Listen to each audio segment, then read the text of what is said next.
writing is something that is often very challenging, particularly in a subject like economics.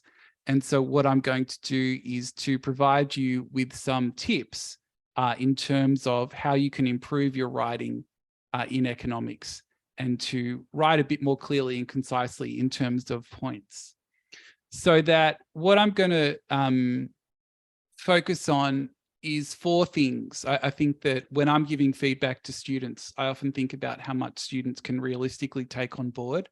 And I think 4 is probably the max in terms of like bits of feedback. I think there are these things that I would encourage you to think about: precision, being authoritative, providing context, and being insightful. That I think if you can keep these things in mind, and I'm going to give you specific examples of how you can apply it, that this will improve your writing ability in economics and in all sorts of other areas as well. When we talk about precision, that what I'm really talking about is specifics, is that often with students' responses, I can find them relatively general and kind of broad. And that what I'm always thinking when I'm marking students' work, particularly an economics essay, is I'm thinking, how can this student prove that this only could be written at this point in time? So that it's just so specific to this time period that it's clear that the student knows what they're talking about because they are precise, because they have specifics. What do I mean by this? Let's have a look. So these are kind of things that I've seen in terms of student responses. So as a general idea, comments like inflation is high or unemployment has recently trended lower, that these are the kind of things that I would jump on in terms of providing feedback, that the red pen would be very handy. If someone says something like inflation is high or anything, any variable is high, what is considered high? What form of whatever variable are we talking about? Are we talking about headline? Are we talking about underlying? Are we talking about trim mean? What are we talking about? And then kind of what is the specific level? Like if inflation is high, give me the context, which we'll get to, about what makes it high. What is it currently? What has it been? I love this use of recently by students because recently is very difficult, because who is it recently for? If you think about it, you might be writing a response which could be marked a month later, or at least a couple of weeks, or even later, depending on the kind of task. So that recent is hard, that it's much better to provide the month, the year that it has taken place. When we talk about trended lower or moved lower or fallen, all those kind of things, that let's provide some more information. How long has the decrease been going on for? What has the decrease been? What are we seeing it starting off and falling to in terms of things? So precision is so important. And that when I'm talking about being precise, see, for example, here, we're talking about, this is the graph in terms of inflation. That if we're thinking about, oh, sorry, not inflation. Is it inflation? Growth? I think it's inflation, monthly inflation. That if you're talking about that inflation has gone lower, that if you're talking about it lower in the context like 2016 versus the COVID period, it's a very different reason and sort of setup. That's why precision is so important. If you can talk about the specific fall, you are distinguishing between different time periods and showing the examiner that you really know your stuff. So if you find yourself, when you're going through your work, writing things like high, risen, increased, decreased, recently, try and pin yourself down, be really focused and precise in your writing, make a huge difference. Be authoritative. Sorry, I don't know why there's the bubble bath underneath. That was really unintentional. Where did your information come from? And what I'm talking about here is that you're obviously all brilliant, competent students, but what we're looking for here is something to give your work a little bit of added power and importance and sort of presence, in the sense of that you've gone to sources and found extra information to support your answer. It's not just coming from you, a high school economics student, but you are going to other sources to increase the power of your answers. What do I mean by that? Let's say here that we've got a student paragraph that says something along the lines of, in 2023, Australia's labour market is tight and there is strong competition for available workers. So, okay, like that would seem, as long as you were supporting it with stats, as something that was true. What I think would be even more powerful is going to where this information could come from in terms of additional sources. So if you are going to back this up, these quotes are from an article in The Guardian. If you're going to back this up and be like, for example, EY, Ernst & Young chief economist Sherelle Murphy talked about this, and that actually said with one employed person to a job vacancy, there'll be ongoing competition for workers for some time yet. So that you're not just kind of stating the situation as it is, but you're giving your response some authority by including other sources of information. And I'm not saying if you include a statistic that you say, you know, inflation is 7 point whatever % according to the ABS. I'm not looking for that. What I'm looking for is some kind of extra authority in terms of the comments that you're making. And so you're pointing to economists and you're pointing to experts that have a really good eye for this stuff and using their words in context to talk about things. I think that that's really important. And that in terms of being authoritative, I think the kind of related point here is to make sure your writing is contextual.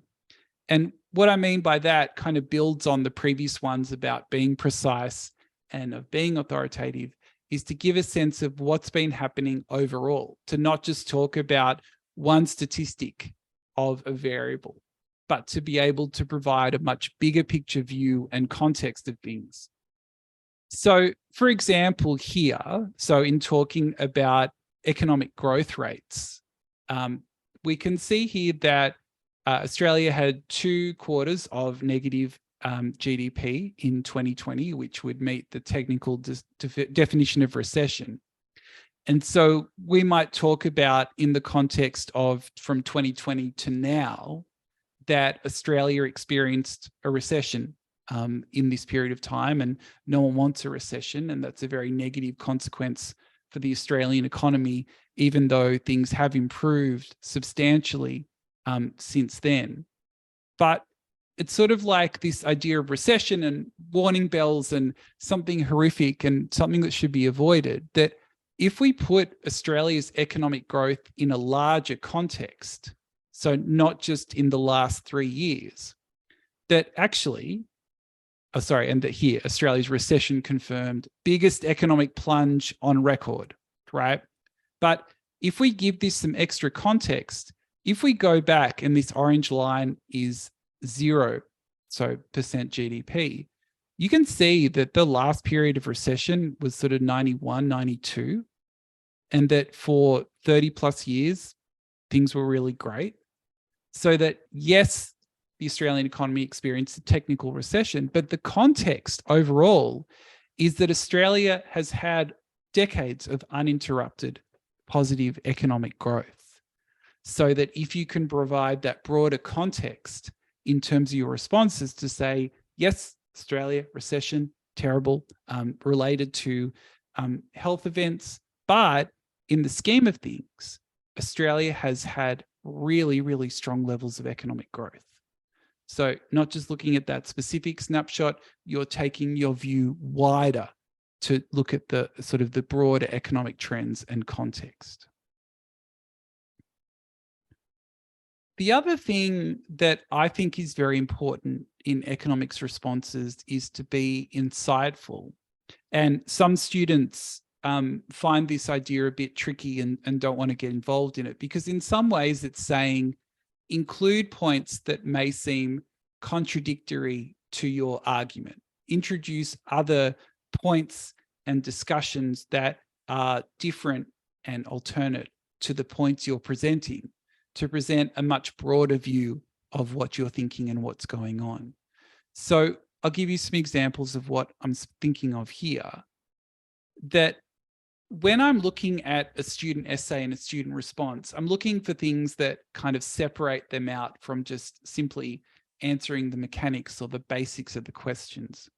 So when I'm talking about other perspectives and things that can really elevate your writing, what I'm thinking about is, could you include points about what happens next? So you've got the question, you've got the time period, you've got the policies. What could happen next in terms of future events, risks, challenges? That if you're writing about the COVID pandemic in terms of your responses, that may be more relevant to previous answers, but you could be thinking about, well, what happens if there was another outbreak? What would that do in terms of economic situations? That in terms of looking back in time to, say, the China-US trade war and those kind of things, that expanding that out in terms of the implications for other economies. In terms of other perspectives, you could also think about other potential policy responses. So if you're thinking about macro or micro things and something has been done in particular, maybe you could explore that, well, if this was pursued, then situations could also come about, or these problems or other things could be addressed too. So that what else could decision makers do, and what could the consequences be of those? The other thing that I'd be thinking about is including other people's other perspectives. So what do economists have to say about what's taking place? Is there consensus, or are there differing perspectives? That economists don't often all agree or have one particular party line on things. So that here it's kind of saying, okay, I've got one economist saying this, and I've got another economist saying this.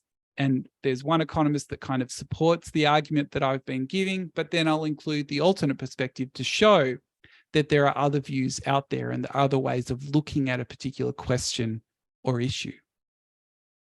And then I think that this point also, I think, is really important. You may have different views, which is totally fine, but that sometimes economic theory and reality don't match up, that what we learn in the classroom doesn't actually reflect what is happening in the actual economy.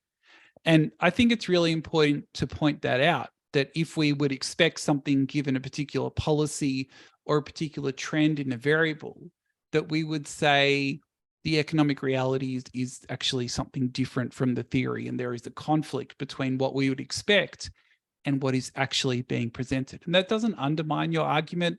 I think it shows a level of sophistication in terms of applying the theory and looking at the reality and saying these things don't match up, that the model doesn't reflect the reality, and sometimes that's what happens. So including other perspectives there.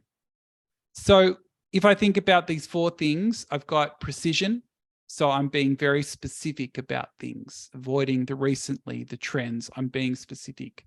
I'm being authoritative, including sources, other information that backs up the points that I'm making. It's not just me, economics student, that's making the point. It's economists that are working and looking at the economy that are making it. That I'm providing the context. I'm not just talking about the recession in the COVID period, but I'm also pointing to the fact that Australia's had decades of uninterrupted growth prior to that. And I'm being insightful. I'm actually looking for other perspectives and views. I'm actively doing that to include. So let's include a bonus idea here, something that is very close to my heart, and that is to write simply.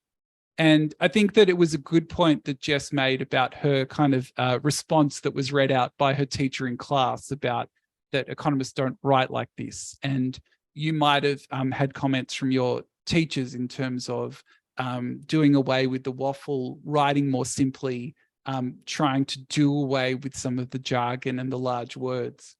And I think that a simple response in terms of being written simply, not simple in terms of the quality of the answer, but written more simply, can be easier for a marker to understand and move through, and could help you get a better mark in terms of the marker being able to understand your points more clearly because they're made more effectively. So if I'm thinking about how this would happen, is that one thing would be short sentences. That I've often marked student work that has a paragraph that is essentially one sentence, and that's a very difficult thing to get through. So I'm really thinking here about short, sharp sentences. I'm not waffling. I'm making a point. I'm providing another sentence with evidence. I'm linking it together. Every sentence has a purpose. Every sentence is building up the response. And this is perhaps a plea for all your teachers in terms of just don't waffle. The other thing that I find is that if you stick to one idea per paragraph, that can be really powerful in helping a marker stay focused on what point you're making. If you meander in a particular paragraph, a marker has to keep reminding themselves what the point of the paragraph was, where are you going with this? And it can be a bit confusing. So be focused and targeted. Don't stray. You're making this particular point. You're providing evidence. You're connecting it to the question, and then you're moving to another paragraph to make another point. And this is the other thing that I want you to think about. And this is particularly true if you're sitting an external examination, that if I'm marking my own students' work, then I'm going to a lot of effort because I teach them, I want them to get better, I know who they are. When you are having your work marked externally, the marker doesn't know who you are. It's a number on a page, and they're working through this to offer a mark. They don't know who you are and won't make the effort that your regular teacher would because it's a different circumstance. They will still try very hard to understand what you're saying, but your teacher can kind of get where you're going or will support that, whereas the marker doesn't have that capacity.